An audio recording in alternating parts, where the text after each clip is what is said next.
Hi, this is Clayton from TotalSurfingFitness.com. Today I'm just going to show you a couple of simple core strength exercises. The first one is for your lower back muscles. It's called a back extension. So you just need your fit ball.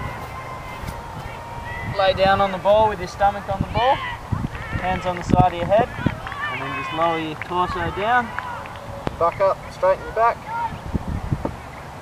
and repeat.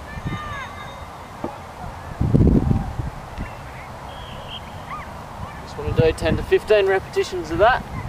The second exercise is going to work your abdominal muscles. This is called a stability ball jackknife. So what you want to do, push up position with your feet on the ball, and then it's just a matter of tucking your knees into your chest. You can repeat that 10 to 15 times and it'll be a good core strength workout.